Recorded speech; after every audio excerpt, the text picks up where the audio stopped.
What's up, you sexy mother lovers? Bob Smith here from Smith Taekwondo and Mission Bravo, and just finished a really good session of dry fire today. We had a husband and wife in here, and she wasn't very familiar with hers. She brought in a CZ. She did fantastic. You know why? Because she listened to what I was saying. I have guys who come in and they own firearms, and they refuse. They simply refuse. And they say, well, then they have an excuse. Okay, let me tell you something. An excuse is a reason for failure. And what I mean by that is that excuse you make, you don't train enough. You haven't picked your gun up enough. You don't know the nomenclature. You can't remove the magazine. You can't operate the safety. You forgot to operate the safety. You forgot to take your finger off the trigger. You forgot your follow through. You forgot to do a tactical reload correctly. You dropped your magazine on the ground. What these are excuses. And an excuse is a reason for failure. And what that means is your bullet doesn't give a shit. Your bullet doesn't care. Once you've done something wrong because you failed to train, not me, and I say this because I have guys once in a while and they want to argue with me. Yeah, but I can't because. Yeah, but I can't because.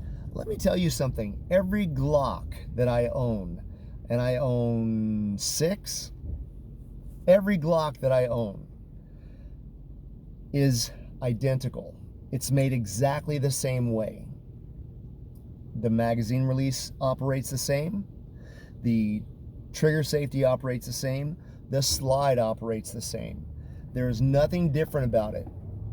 And I get guys who want to stand there and jiggle their Glock like a penis. It's not a penis. Quit playing with it.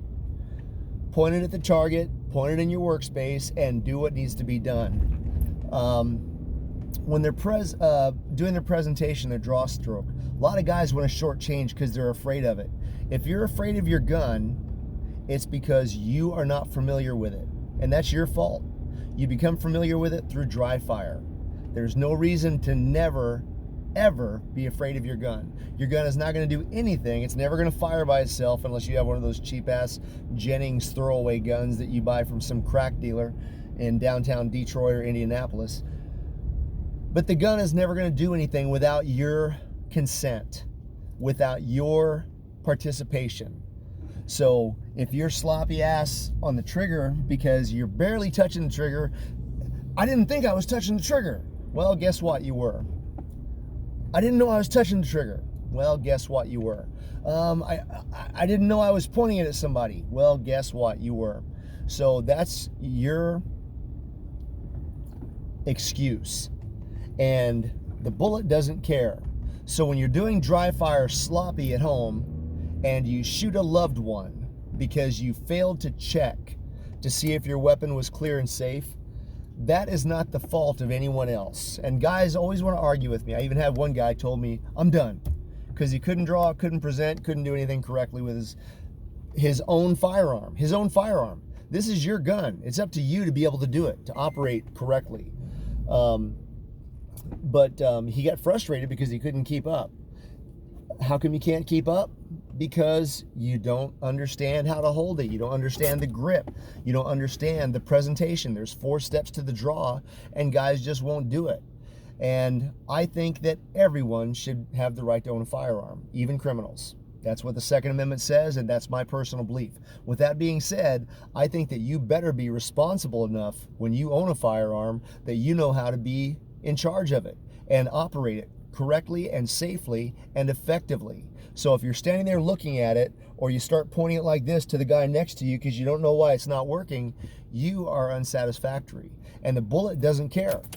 The bullet doesn't care that your thumb couldn't reach the mag release correctly. The bullet doesn't care that your finger was still on the trigger. The bullet just doesn't care. So quit making excuses and dry fire. I did a dry fire class today. Was supposed to be 20 minutes. It ended up being 2 hours. Very productive for most everybody there. A couple of guys were these people that I'm talking about. Refuse to go in their workspace. They simply refuse. They won't put the gun here in their workspace. Eyes, muzzle, target, and do what needs to be done. And I don't understand that because it's so simple. I can tell, and I have taught people with special needs how to do it correctly, and they pick it up on the first try. But yet somebody always wants to, I'm trying my best. I'm trying my best. I'm trying. Well, I digress to Sean Connery in The Rock. You're trying your best. Losers whine about trying their best. The winners go home and the prom queen.